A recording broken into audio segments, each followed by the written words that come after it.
silakan ya Bu. Silakan Bu Sofi.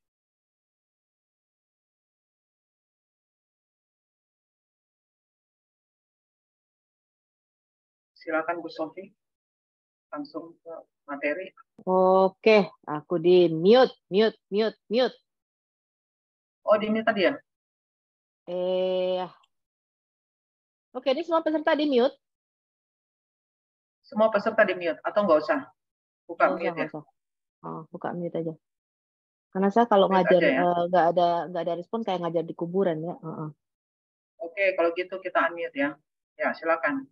Jadi peserta bisa unmute sendiri ya. Tapi tolong rapi ya. Oke, silakan Bu Sofi. Oke, shalom. Gimana kabarnya teman-teman? Semangat? Shalom. Semangat, puji Tuhan. Benar. Haleluya. Shalom. Ya, good. Shalom. Ini galau. Oke. My favorite tutor. Ya, my favorite student tuh. Ya, saya lihat kalian pakai logo-logo bagus ya. Kalau bisa pinky-pinky semua ya. Biar Zoom kita ini warnanya pinky-pinky. Itu kenapa ada yang gambarnya jemuran ya? Gini teman-teman, hari ini saya akan memberikan pengantar doktrin Allah. Jadi doktrin saya seperti biasa kan simple ya. Jadi kalian nggak perlu nanti belajar dulu kayak apa aja ya. Nah, karena doktrin saya ini sangat sederhana, jadi nanti habis saya kasih, kita akan belajar 2 hari ya. Kita akan masuk sebelum nanti masuk ke bahan yang lebih rumit. Kita akan masuk ke pengantar doktrin Allah dulu. Saya akan kasih ada dasarnya selama 2 hari ini dan besok ya. Yang penting kalian kalau ini dengarkan aja ya, nggak perlu dipelajari dulu kayak apa aja ya. Mending dengarkan, kalau kita sedang diskusi pasti bisa kok ya nanti memahami. Nah, seperti begini teman-teman, kalau dulu saya melihat mempelajari Alkitab itu saya nggak begitu mengerti ya. Pokoknya baca aja gitu. Tapi dengan berapologet ini saya menjadi semakin mempelajari lebih lagi. Saya ulang lagi, saya baca Alkitab apa adanya, dan kita akan masuk ke pengantar doktrin mengenai Allah. Anda bisa lihat share screen saya? Bisa. Oke. Ups, sebentar. Ini kenapa jalan sendiri ya? Bentar. Saya matikan dulu. Pencet apa ya ini ya? Yang apanya Bu? Security aku Enggak, nggak ada. screen saya. Kok bisa jalan sendiri?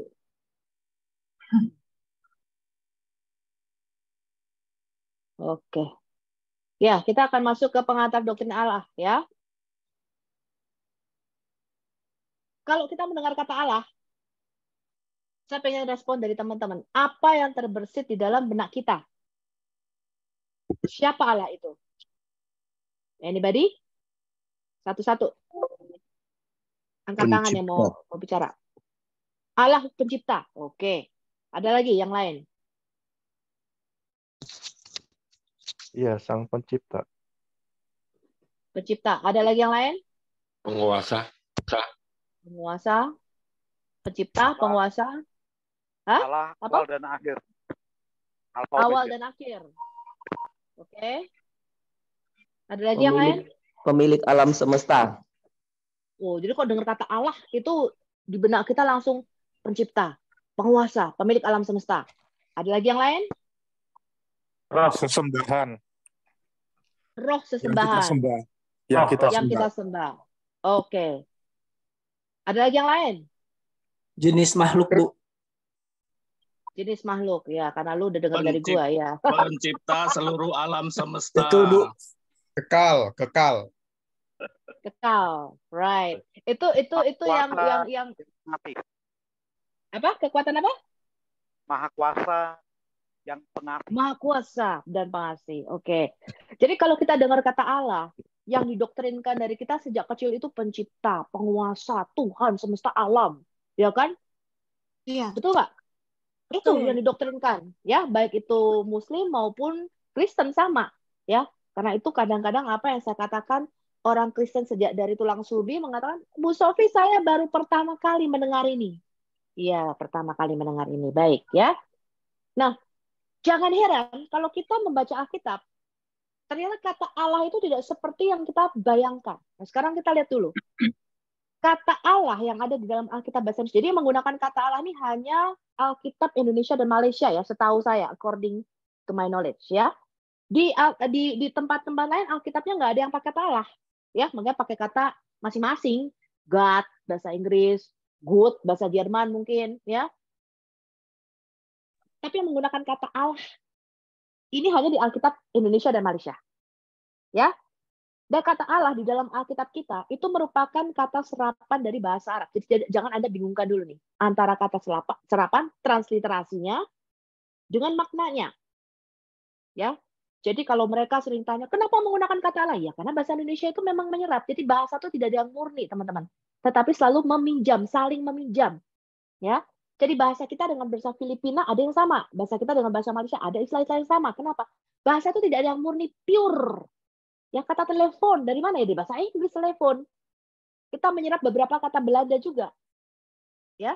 Jadi bahasa itu nggak ada yang murni. Tapi karena bahasa itu digunakan untuk berkomunikasi dan menghubungkan ya antara kita dengan manusia lainnya, otomatis akan ada istilah-istilah yang sama yang kita serap dan bukan kata aslinya. Ya. Nah, Bu, kata suaranya Allah, tidak terdengar sama saya. tes ini terdengar? Loud and clear. Jelas, jelas. Dengar. Jelas. Oke. Dengar ya Pak, nih, udah kenceng loh Pak, ini jam segini pagi-pagi Pak, kenceng-kenceng Terdengar Pak, cuma dengar, Pak? samar-samar, Bu, pelan sekali. Apa cuma saya doang atau semua ya? Bapak aja Pak, kita kenceng banget. Oh kenceng banget, udah sampai saya maksimal. Coba Bapak volumenya Loud and clear, Pak. tempat Bapak. Kencang tempat sekali, Bapak, kencang. Tempat saya kencang. Ya, di tempat Bapak mungkin volumenya kali. Bapak dengerin pakai apa? Volumenya dinaikin Pak, supaya denger. Iya, jangan kenceng-kenceng Pak. Di sini masih jam 4 pagi nih, satu rumah bangun Pak nanti ya. Oke. Bapak volumenya naikin. Udah Pak? Bisa dengar saya dengan jelas? Oke, good. Lanjut Bu, aman. Ya. Nah, Anda perlu tahu kata Allah di dalam teologi Islam, dan kalau kita lihat kamus besar bahasa Indonesia, itu merupakan proper name atau nama diri Tuhan yang disembah Muslim. Ini berbeda dengan arti Allah di dalam Alkitab. Nah, dulu kita sering mendapatkan, sering mendapat Allah itu gelar, betul? Allah itu gelar. Nah, itu keliru teman-teman. Allah itu bukan gelar. Yang gelar itu Tuhan atau Kyrios. Ya, Mesias, Lord. Ya, Tuhan itu gelar. Tapi Allah itu bukan gelar di dalam Alkitab kita. Ya. Aduh, ini kok nggak bisa di next. Kita lihat dulu bahasa Ibrani. Ya, kita lihat dulu Alkitab asli kita. Di dalam Alkitab asli kita, Perjanjian Lama, kata Ibrani untuk dewa, untuk sesuatu yang divine, yang ilahi, itu menggunakan kata El atau Eloah. Bentuk jamaknya Elohim. Ya, itu di dalam Alkitab kita. Nah, karena bahasa ini saling meminjam dan bahasa Ibrani ini termasuk dalam rumpun Semitik, ya, bahasa Semitik, ya, bahasa Timur dekat Purba, dia punya kata Aram juga, kata Aramaik untuk dewanya Elaha. Ya. Dalam bahasa Aramaik dan Alaha, ya. Ada juga Aloha, teman-teman, ya, dalam bahasa Syria. Nah, ini berasal dari kata Proto-Semit, bahasa kuno, ya. Yaitu il. Kemudian dalam bahasa Arab menjadi ilah. Jadi sebenarnya kalau kita mau konsisten, kita tidak boleh menerjemahkan dengan Allah, tapi al-ilah. Ya, jadi God itu El itu diterjemahkan sebagai ilah. Ha Elohim, Allah yang disembah Israel harus diterjemahkan menggunakan definite artikel al-ilah. Nah, itu baru konsisten di dalam Alkitab kita. Sayangnya Alkitab bahasa Indonesia kacau, ya. Ada Allah huruf besar semua, ada Allah A-nya yang huruf besar, ada Allah kecil semua. Ya, ini membuat kekacauan, ya, di dalam kita membaca Alkitab kita. Nah, itu di dalam Perjanjian Lama. Tetapi di dalam Perjanjian Baru yang dipakai adalah Theos. Nah, Theos ini juga umum jamak. Semua dewa-dewa juga disebut Theos. Zeus, ya, semua dewa-dewa Zeus, dewa Hermo, semua dewa-dewa, ini bahasa Yunani ya, Theos. Itu disebut Theos. Tetapi kalau menyebut Allahnya Israel itu harus menggunakan definite artikel atau kata sandang. Kata sandang itu memberikan petunjuk. spesifik, artinya bendanya itu spesifik, yaitu Hotheos. Hotheos itu artinya Allah yang satu itu, yaitu Allah yang disembah oleh Israel. Ini sama dalam bahasa Inggris, teman-teman. Misalnya a book, itu berarti ya sebuah buku, kita nggak jelas bukunya yang mana. Tapi kalau the book, pakai kata the, itu artinya definite article, kata sandang. Artinya buku yang itu loh, yang satu itu, jelas gitu. Ya. Nah, ini adalah di dalam Alkitab kita. Nah, ini Anda harus tahu. Sekarang kita lihat dulu kata Ibrani L. Saya pengen Anda tahu, yang atas ini adalah piktogram. Jadi ini adalah huruf yang digunakan Musa. Ya, pada zaman Musa itu menggunakan huruf piktogram. Itu terdiri dari dua kata, L, il tadi ya, kalau dalam bahasa Semitiknya. L itu dari Alef dan Lamet. Ya. Alef itu gambarnya kepala sapi, debul. Debul kepala sapi itu melambangkan satu kekuatan. Lalu Lamet itu gambarnya tongkat gembala yang melambangkan otoritas. Yang di bawah ini adalah bahasa Ibrani modern, yang di atas adalah piktogram. Jadi artinya L disebut Allah, L, ilah. Ya. Kata Ibrani adalah otoritas yang kuat atau makhluk roh yang kuat. Nah, ini merupakan kata Ibrani untuk L atau Allah. Ya, L itu artinya might, strength atau power. Artinya makhluk yang punya kuasa, yang punya otoritas, yang punya kekuatan super power. Ya, ini Anda lihat nih. Ya, ini Alef, ini kepala sapi, ini Lamet. Ini piktogram. Ya, artinya seorang makhluk yang kuat, yang punya otoritas tertentu di dalam dimensi roh, itu disebut Elohim, L. Ya. Ini Anda harus tahu dulu. Sekarang kita lanjutkan. Ternyata di dalam Alkitab kita, teman-teman, bukan cuma pencipta, penguasa, kayak tadi, apa tuh, penguasa semesta alam, ya, pencipta kita, yang disebut dengan El atau Elohim. Ternyata semua makhluk roh di dalam Alkitab kita itu dimasukkan dalam kelas L, dalam kelasnya Allah, the God class kita bilang, ya, divine being atau makhluk ilahi. Divine itu artinya ilahi. Supranatural itu divine. Jadi semua makhluk roh yang nggak punya tubuh jasmani itu di dalam Alkitab kita disebut dengan El atau Elohim, disebut dengan divine, Allah, makhluk yang kuat. Ya, artinya seseorang yang punya otoritas yang kuat itu El. Jadi bukan cuma Allah yang kita sembah, bukan cuma Allahnya Israel. Jadi malaikat, setan-setan yang nggak ngomong atau nggak suruh saya buka ini, tolong di mute ya teman-teman ya, thank you. Malaikat, setan-setan, roh-roh teritorial, semua roh teritorial itu disebut juga dengan dewa-dewa berhala ya. Nanti kalau kita bicara mengenai cosmic geografi atau roh-roh teritorial ya, kita bicara mengenai setan atau demons nanti. Tapi nanti ya, itu dewa-dewa berhala, bangsa-bangsa, roh orang mati, iblis, hakim-hakim, itu disebut Elohim. Nah, hakim ini anehnya, baik yang dalam dimensi roh maupun manusia disebut hakim. Jadi judgment atau penghakiman itu merupakan satu otoritas yang diberikan Allah. Ya, seharusnya Allah yang bisa menghakimi. Ini disebut para Elohim atau para Allah di dalam Alkitab kita. Mereka semua disebut Elohim, malaikat disebut Elohim. Nanti kita lihat ya ayat-ayat yang di dalam Alkitab kita. Oke. Nah, sekarang kita mau melihat dulu background, saya mau Anda melihat latar belakang Alkitab kita pada waktu Musa menulis kitab Taurat. Di dalam agama Semitik, di dalam kepercayaan Timur Dekat Purba, El atau Ilu, mereka menyebutnya Ilu, El, ya, adalah nama dewa tertinggi, dewa Kanaan, tetapi juga merupakan kata benda yang umum untuk menyebut dewa-dewa atau ilahi lainnya. Ya, El di dalam tradisi Semitik, dia mempunyai pasangan. Ya, ini kepercayaan bangsa Kanaan. Pasangannya disebut Aserah. Dewi Aserah inilah juga yang mana Israel jatuh di dalam penyembahan berhala. Nanti kita lihat ayatnya, ya. Bersama pasangannya dipercaya memperanakkan 70 yang disebut ilah-ilah yang lebih rendah atau a lesser divine being. Dan ini juga masuk di dalam Alkitab kita, ya. Kata El ini muncul berkali-kali di dalam Alkitab Ibrani, di teks Masoretik kita. Dan kita nggak pasti, nggak jelas memutuskan apa di mana itu adalah nama dewa atau hanya sebutannya saja. Ya, nama yang disebut El ini dewa Kanaan atau sebutan secara umum. Ya. Nanti kita lihat di dalam Alkitab. Ini saya bicara kepercayaan background cultural background ya, atau latar belakang kebudayaannya Timur Dekat Purba. Kita lihat dulu L, ini adalah beberapa arkeologi, kita nggak bahas ini sekarang, ya nanti kita akan bahas dengan Pak Singayuda kalau masalah arkeologi. Saya hanya mau Anda tahu bahwa di dalam kepercayaan Timur Dekat Purba, L ini juga disebut the oldest of all gods, or father of years. Itu sama dengan di dalam Alkitab kita. Jadi disebut dengan Allah yang kekal atau Bapa yang kekal.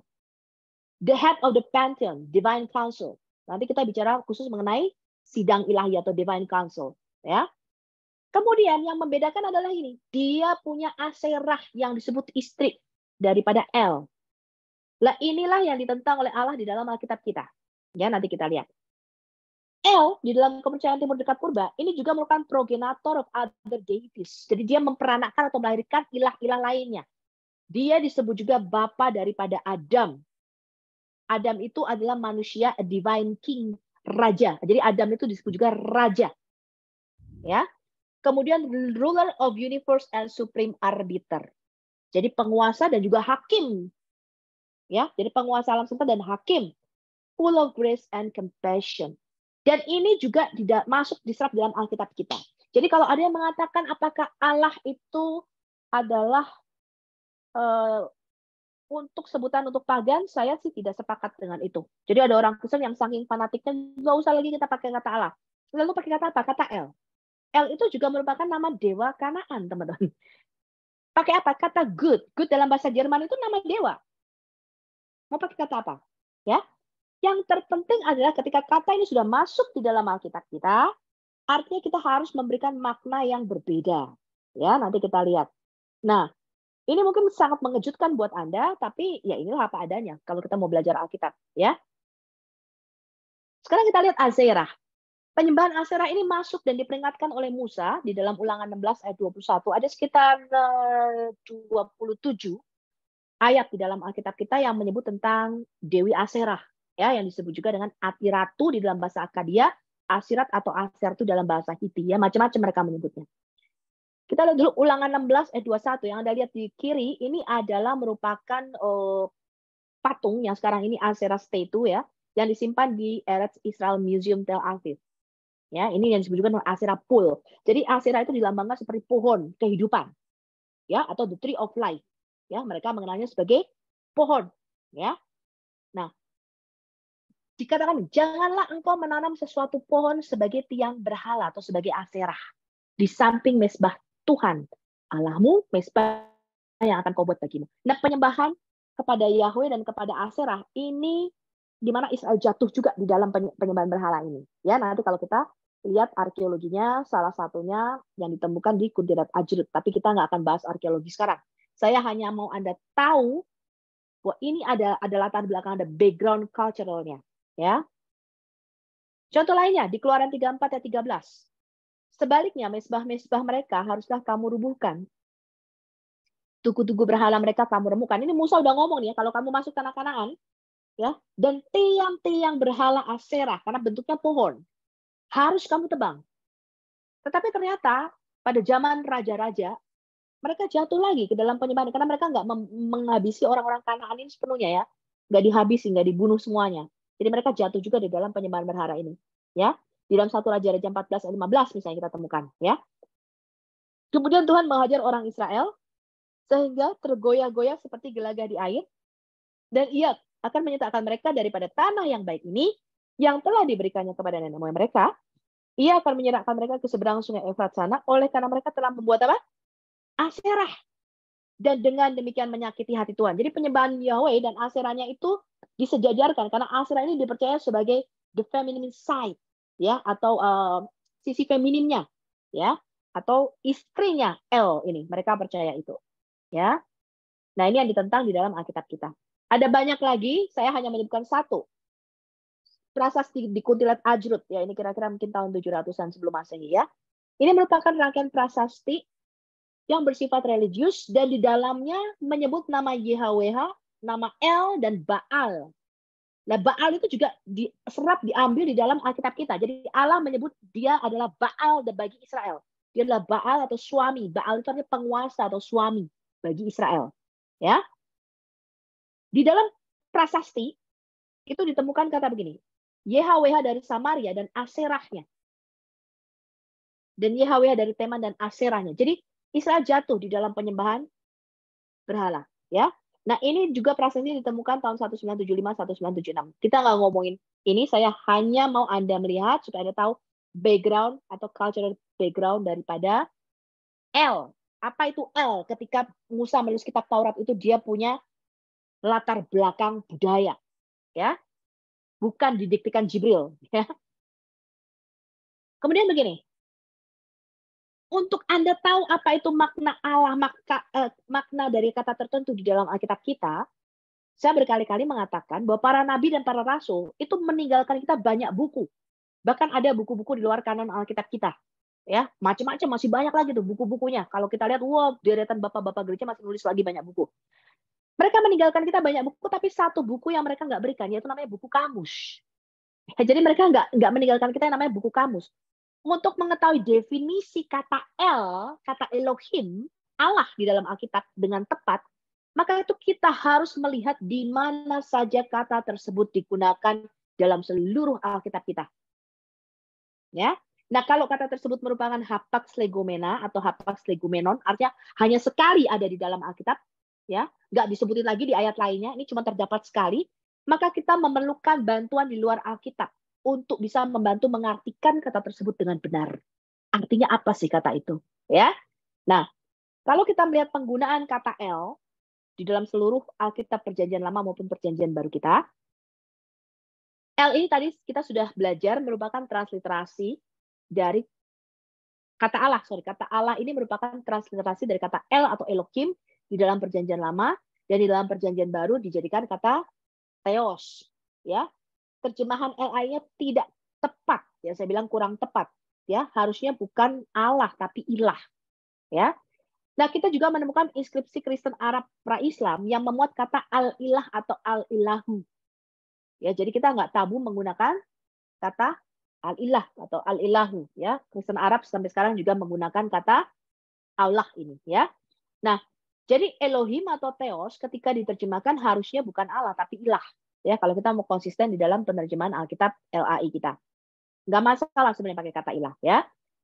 Nah, di dalam Alkitab kita ketika merujuk kepada sesembahan Israel, maka digunakan definite artikel atau kata sandang, yaitu Ha Elohim di dalam Perjanjian Lama, di dalam Perjanjian Baru Hotheos.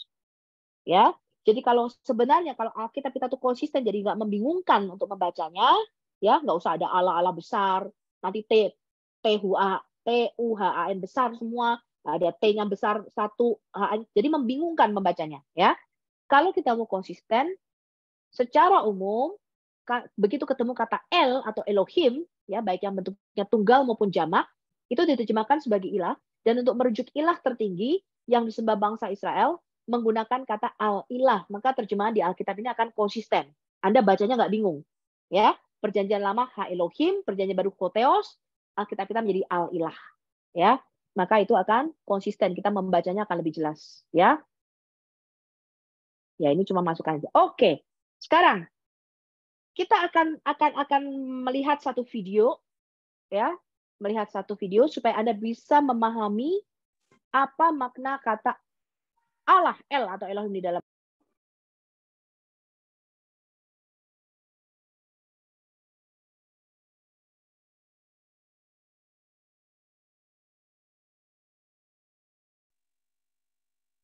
When most people think about the story of the Bible, they think of a story about God and humans. But remember, we learned that there's a whole other cast of characters that appears throughout the Bible and plays a really important role. Right. Spiritual beings, angels, demons, and the like. Right. And in the Bible, they inhabit the heavenly realm, which is parallel to our earthly reality and actually overlaps with it.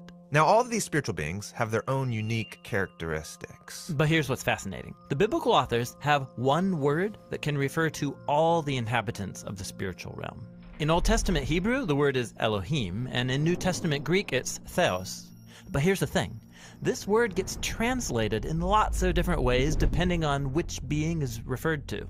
Angels, gods with a lowercase g, or even God with a capital G. Wait, so one word can refer to any of these beings? Yeah. It's because Elohim is a category title. It can designate any spiritual being that belongs to the heavenly realm. Okay, a title, not a name. Like the word mom. Yeah, right. The word mom can refer to lots of really different kinds of people, but they all share in common the same role in a family. And then let's say a group of brothers and sisters are talking and one says, hey, it's mom's birthday. They're using the title like it's a name. But it would be clear that they're referring not to any mom, but their mom. Yes, and the same goes for the biblical authors. They called their God Yahweh, which is the name revealed to Moses, but they also sometimes refer to him with the category title Elohim, using it like a name, because they all know who they're referring to. Okay, but don't the biblical authors think that Yahweh's in a class of his own, not like any other? They do, which is why they say things like Yahweh is the Elohim of Elohim. That is, the chief Elohim among all the others. Or they'll say, there's no Elohim beside Yahweh, meaning no other spiritual being compares to him, because only he is the ruler and creator of all things. Okay, I'm following, but I thought the Bible taught monotheism, which means there's just one God. Well, the biblical authors are claiming that among all of the spiritual beings out there, only one is the source and creator of all things, including the Elohim. That's biblical monotheism, that one Elohim, Yahweh, is above all other Elohim, that is, the other spiritual beings. Now, with all that said, we are ready to learn more about who these other Elohim are and how they fit into the biblical story. Oke, udah jelas apa perlu kita ulang? Jelas, Bu. Jelas ya. Sekali lagi ulang dong. Oke, kita ulang sekali lagi ya. Kita ulang sekali lagi. Ini videonya cuma 3 menitan, singkat ya. Materi saya sudah mau selesai teman-teman ya. Tenang aja. Satu gampang dan singkat ya. Diskusinya yang berat nanti. Ya. Kita ulang sekali lagi ya.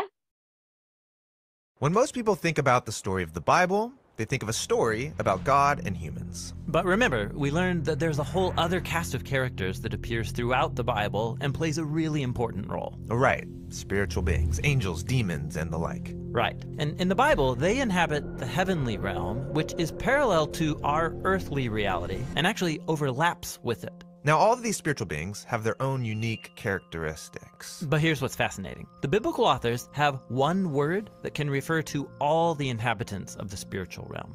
In Old Testament Hebrew, the word is Elohim, and in New Testament Greek, it's Theos. But here's the thing.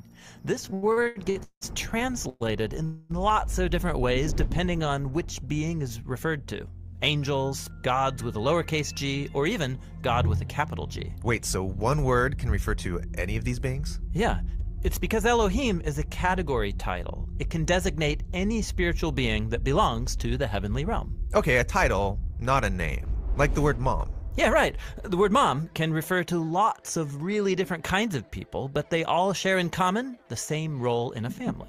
And then let's say a group of brothers and sisters are talking and one says, hey, it's mom's birthday. They're using the title like it's a name. But it would be clear that they're referring not to any mom, but their mom. Yes, and the same goes for the biblical authors. They called their God Yahweh, which is the name revealed to Moses, but they also sometimes refer to him with the category title Elohim, using it like a name, because they all know who they're referring to. Okay, but don't the biblical authors think that Yahweh's in a class of his own, not like any other? They do, which is why they say things like Yahweh is the Elohim of Elohim. That is, the chief Elohim among all the others.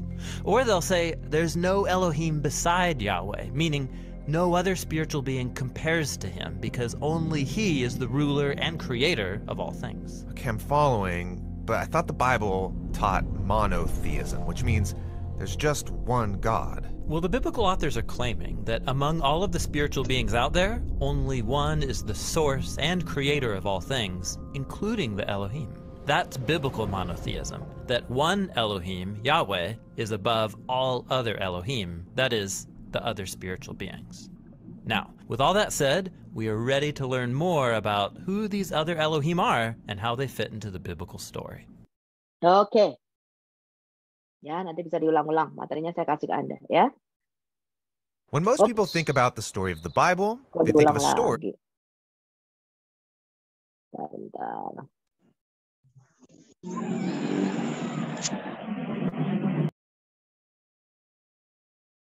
Bentar.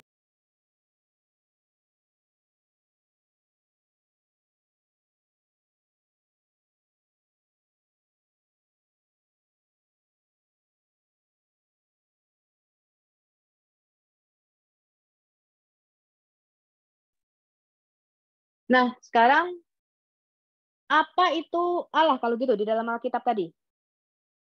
Allah itu kategori makhluknya, jenisnya, genomnya.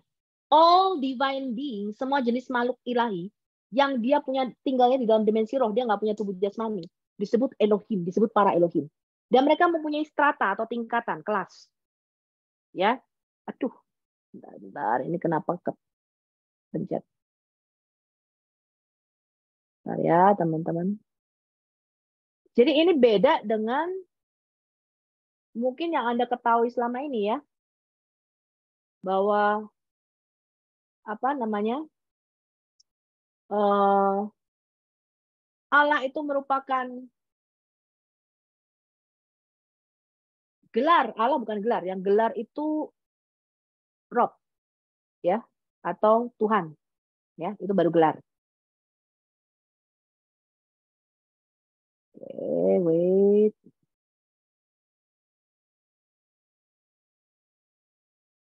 Ya. Nah, kita ini disebut human being. Being atau hakikat kita ini manusia, jenisnya kita itu manusia. Ya. Nah, nanti kalau kita bicara mengenai kerajaan, Tuhan itu sudah membuat satu kerajaan di dalam dimensi roh. Dia menyebutnya the kingdom of heaven, kerajaan surga, the kingdom of God. Realitasnya Tuhan di dalam dimensi roh, itu dia punya kerajaan. Itu terdiri dari makhluk-makhluk roh. Ini kok jalan sendiri ya? Yang disebut dengan Elohim. Dan mereka mempunyai tingkatan. Ya, ada yang disebut Beni Elohim, anak-anak Allah, ada yang disebut archangel, para malaikat dan sebagainya. Ya, kita belum belajar sampai ke sana. Saya hanya mau kasih sedikit gambaran Anda apa itu yang disebut Elohim. Jadi semua malaikat, iblis, setan, roh-roh teritorial, roh orang mati disebut Elohim atau ilah dalam Alkitab kita. Para hakim disebut Elohim. Nanti kita lihat ayat-ayatnya ya, nggak sekarang, ya besok. Karena mereka mempunyai otoritas kuasa. Nah, tadi dia mempunyai tugas satu para Elohim apa? To judge, untuk menghakimi. Jadi mereka mempunyai kuasa untuk menghakimi, dia mempunyai daerah otoritas tertentu. Ya, jadi di dalam dimensi roh itu dia punya anak-anak, dia punya keluarga. Nanti kita lihat ya, Tuhan itu punya namanya the heavenly family di dalam heavenly realm, di dalam dimensinya Allah. Kemudian dia membangun satu dimensi baru, yaitu dimensi kita, dimensi ketiga, ya, yang kita sebut dengan dimensi ruang dan waktu. Dan kita itu juga diberikan kuasa, ya, to judge, salah satunya untuk menghakimi. Dia punya daerah otoritasnya tersendiri. Dan Tuhan mau sebenarnya antara alam roh dengan alam dimensi kita ini harmonis. Ya, nanti kita lihat tujuan Tuhan menciptakan alam semesta ini. Ya, sayangnya anak-anaknya di dalam dimensi roh sama anak-anak Adam ini memberontak. Ya, pemberontakannya terjadi 3 kali di dalam Alkitab kita. Nah, kita nggak bicara itu sekarang. Nah, sekarang jadi kita bicara Allah itu adalah kategori jenis makhluknya, genomnya, genusnya. Ya, jadi dalam Alkitab kata Allah atau Elohim itu menunjuk kepada makhluk roh atau makhluk ilahi. Dia makhluk yang kuat, El, yang mempunyai otoritas dalam dimensi roh. Makanya ketika dikatakan Tuhan mengangkat Musa sebagai Allah, ya, di dalam Keluaran 4 ayat 12, Keluaran 7 ayat 1, kok manusia diangkat sebagai Allah? Artinya dia diberikan otoritas. Ya, di mute dulu Pak kalau yang nggak ngomong. Ya, nanti kalau saya minta buka mute baru dibuka ya. Yang buka mute siapa itu, Bu Yulia? Yang buka mic, ya, di mute dulu. Oke, thank you. Yang baru masuk. Ya, Oke, ya. Itu kan aku jadi lost. Musa diangkat sebagai Allah, ya, itu karena dia diberikan otoritas di dalam dimensi roh untuk melakukan tanda-tanda dan mujizat. Ya, bukan dia menjadi Allah, bukan. Ya. Nah, El tadi kita sudah tahu artinya adalah the mighty, the strength, power, dia punya kuasa. Ya, jadi makhluk yang kuat itu El. Eloah itu single, bentuk-bentuk tunggalnya El, ya, atau Eloah. Elohim itu adalah bentuk dual, dua Allah artinya. Elohim itu minimal 3 atau lebih. Bayangkan, nanti kita akan lihat apakah ada plural majesty di dalam Alkitab kita. Apakah Elohim ini menggambarkan banyak Allah? Dan kita lihat ya, apa artinya di dalam Alkitab kita. Jadi kata Elohim itu berarti suatu makhluk roh yang kuat atau yang perkasa yang disebut the strong one, yang kuat. Ya, itu arti kata Allah di dalam Alkitab kita. Nah, kita belum sampai pada materi Sot Adonai. Saya hanya sentuh sedikit di dalam Mazmur 82. Ya, ini disebut Elohim, Allah kita, itu berdiri dalam sidang ilahi di antara para Elohim, dia menghakimi. Allah yang pertama ini adalah Allahnya Israel. Ya. Allah yang kedua, ini yang disebut dengan Beneha Elohim, makhluk roh, penjaga kudus. Nanti kita akan melihat itu. Kita akan melihat anggota-anggota daripada Sot Adonai atau sidang ilahi yang ada di dalam Alkitab kita. Bu Safi, saya baru pertama kali mendengar ini. It's okay. Ya, karena Anda kan siap mengosongkan gelas Anda. Ya, Anda cek nanti apakah yang ada yang saya katakan sih ada nggak di dalam Alkitabmu. Ya. Jadi yang termasuk kategori Elohim, kelasnya Elohim, siapa saja? Yang pertama adalah Tuhan kita, Yodevave. Itu sekitar 7.000, 6.000 sekian kali ya. Hampir 7.000 kali disebut di dalam Alkitab kita. Itu kategori kelasnya adalah El atau Elohim. Kemudian anggota sidang ilahi yang disebut Beneha Elohim, anak-anak Allah, itu kategori kelasnya adalah El Elohim. Kemudian berhala bangsa-bangsa, itu juga disebut El Elohim. Shedim, setan-setan, bentuknya jamak ya, Shedim, di Ulangan 32 ayat 17, disebut para Elohim. Roh orang mati, roh Samuel, itu disebut Elohim. Malaikat dan malak Yahweh, nanti kita lihat secara khusus ya, kalau kita belajar mengenai, Kenapa ini bisa kepencet sendiri ya, teman-teman? Sensitif berarti sensornya, Bu ya. Sensitif kali dia punya touch screen.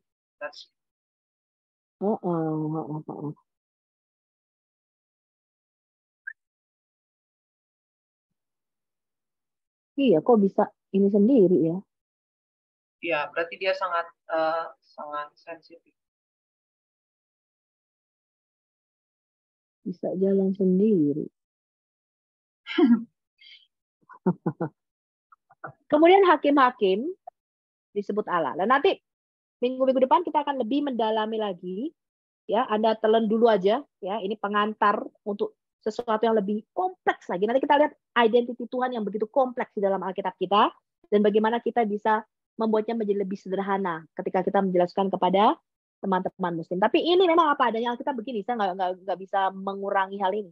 Ya, oke. Nah sekarang kita mau lihat film berikutnya ya, teman-teman ya. Film berikutnya saya belum share sound. Saya akan share sound dulu. Alright. If you pick up the Bible, you don't have to read far before you meet the main character, God. Yeah, he appears in the Bible's first sentence. And then later on page 1, you meet the humans. And there you have it. The two main players in the Bible, God and humans on the stage of our world. Well, not quite. In the Bible, there's actually a way bigger cast of characters than just humans and God. Like who? I mean the figures called the Elohim in the Hebrew scriptures. Angels, the Satan, demons, they're all over the story. Oh, right. Spiritual beings. To be honest, I've never really known what to do with them. It's all kind of weird. And unfortunately, almost all of our modern conceptions about these beings are based on serious misunderstandings. All right, so let's talk about spiritual beings in the story of the Bible. So first thing we have to do is reorient ourselves to how the ancient biblical authors saw the world. On pages 1 and 2 of Genesis, God brings order to a watery wilderness, separating the skies above from the land below. Right, this is Earth, where we live. And then there's the heavens high above, which they saw as God's domain. But in the Bible, these spaces are not separate. They overlap. And in fact, the Garden of Eden is described throughout the Bible as a high mountain garden where heaven and earth are one. Cool. So that's the world. Now it needs some creatures. God first creates and appoints the sun, moon, and stars to rule the day and night. You mean the giant flaming gas balls in the sky? Well, that's how you think about them. But the biblical authors, like all ancient people, saw them as heavenly creatures that are glorious, shining bright, and high above. Which is strange. I don't think of stars as creatures. Well, you don't. But for the biblical authors, the stars formed their categories for thinking and talking about a spiritual reality that exists alongside ours. And it's a different kind of reality, just like the sky is different from the land. And it's populated with creatures that have different kinds of bodies, shiny spiritual bodies. Okay, so almost all ancient cultures thought of the stars as divine beings, including the ancient Israelites. But the biblical authors make clear that these beings are not God, Rather, they're images of God. Their glory and high status is a reflection of the Creator's glory and status, and they exist to serve His purposes. So the stars symbolize beings who are like God's heavenly staff team. Right. Now let's go back, because after God appointed the heavenly host, He also appointed another type of creature. The humans. Yeah, in Hebrew they're called Adam, which sounds like the Hebrew word for dirt because that's what they're made of. So glorious rulers above and hairy sapiens below. But then comes the great twist. God tells the lowly humans that they are to rule all of creation. He invites them to rise above their dirty origins and share in God's glory as His partners. So God wants to rule the world through humans and not the spiritual beings. Exactly. This is how the poet of Psalm 8 understood the stories of Genesis. He looked up at the stars and says, "What is humanity that you consider him? You made him lower than the spiritual beings, but crowned him with glory and divine majesty." This is humanity's high calling, to rule creation in the love and power of God. Very cool. But not everyone's happy. We're introduced to a spiritual being who doesn't want humans to rule, so he tricks them into thinking that they can get divine power on their own terms. They're deceived and they take the opportunity. So they're banished from the Eden mountain, exiled to wander the earth and return to the dust. This snake is bad news. Yeah, and as you read on, you discover that he's part of a spiritual rebellion that follows the humans outside of Eden, and things get worse from here. The humans still desire to rule, so they start a new project. Yes, in the Bible, this is called Babylon. It's the anti-Eden, where human and spiritual rebels join together to elevate themselves back to their former glory. And so, with all that in mind, we can now appreciate the full cast of characters that we meet in the biblical story. God, humans, and all of the spiritual beings. Exactly. And so here's a preview of what we're going to explore. We'll learn more about God's heavenly staff team called the Divine Council. Then we'll talk about angels and cherubim, key figures in the spiritual realm, and then one particular angel called the Angel of the Lord. We'll also look at the spiritual rebels in the Bible, connected with the Satan and demons. And finally, we'll see how this whole story leads to Jesus, the one who overcomes evil, reunites heaven and earth, so that a new humanity can partner with God. Oke, sudah jelas?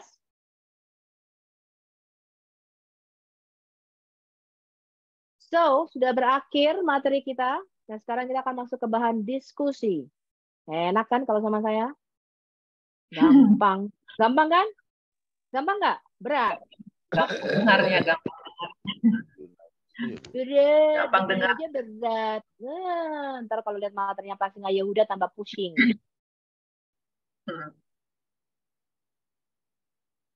Loh, mana tadi? Nah, inilah bahan. Sebelum kita masuk ke bahan diskusi, ada yang mau ditanyakan? Nggak usah buka pertanyaan ya, pertanyaan besok aja. Ya. Sekarang langsung aja Anda diskusi, oke? Ya, mungkin bisa teman-teman foto di foto ini ya, bahan diskusi foto aja masing-masing supaya nggak usah ribet dengan itu, dengan apa tanya-tanya materi-materi. Di foto aja dulu ini bahan diskusinya. Ya, bahan diskusi yang pertama, saya mau Anda diskusikan 4 inilah ya. Yang pertama di dalam Kejadian 18 ayat 1 sampai dengan 15. Yahweh Tuhan kita menampakkan diri kepada Abraham dalam wujud 3 manusia laki-laki. Wow. Kenapa bisa begitu? Ya. Kemudian di Kejadian 19 ayat 24. Yahweh yang ada di bumi ini menurunkan hujan belerang dan api dari Yahweh yang ada di langit. Kok bisa begitu? Saya mau Anda mendiskusikan hal ini.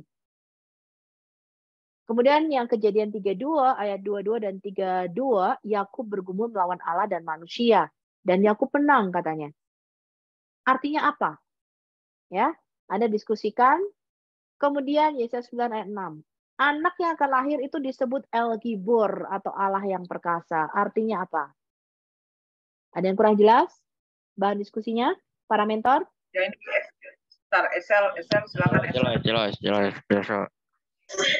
Ya, oh ya mentornya ya. Ya ini ada yang resen, silakan Esel, ada apa? Oke, saya ingin bertanya. Kebanyakan yang saya perhatikan tadi penjelasannya, Elohim ini adalah suatu makhluk roh ya. Tapi ada yang unik. Tadi